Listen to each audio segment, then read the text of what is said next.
તો ઈરાનને રોકવું હવે ખરેખર નામુમકિન બની ગયું હોય તેવું લાગી રહ્યું છે ને એટલા માટે અમેરિકાને સ્ટ્રેટેજી બદલવી પડી છે.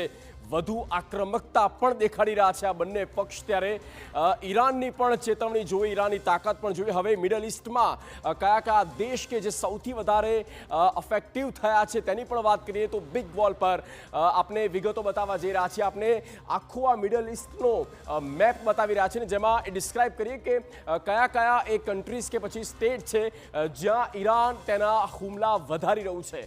એ જગ્યા પણ આપણે બતાવી રહ્યા છીએ. જો ઈરાનથી જ્યારે અહીંયાથી કોઈ પણ એ બેલિસ્ટિક મિસાઇલ કે પછી ક્લસ્ટર બોમ્બ નીકળે છે કે ડ્રોન્સ નીકળે છે તો એ કયા કયા એ સિટીઝ છે કે કન્ટ્રી છે તેની ઉપર હિટ થાય છે. ઈરાક તેમાં સંડોવાઈ ગયું છે, બહેરીનને ટાર્ગેટ કરે છે, કુવેતને ટાર્ગેટ કરી ચૂક્યું છે, સાઉદી અરબ, યુએઈ તો છે જ તેને પણ ઈરાન દ્વારા ટાર્ગેટ કરવામાં આવ્યા છે. એટલે કે આ મહત્વપૂર્ણ એક કન્ટ્રીઝ છે કે જ્યાં સતત અને વારંવાર હુમલા થઈ રહ્યા છે. ઈરાન દ્વારા સ્પષ્ટ કહેવામાં આવ્યું છે કે અમેરિકાના સૈન્ય બેઝ પર અમે હુમલા કરી રહ્યા છે, અમેરિકાના સૈનિકોને ભગાડો, નહીં તો પછી આપને પણ આ નુકસાન ભોગવવું પડશે.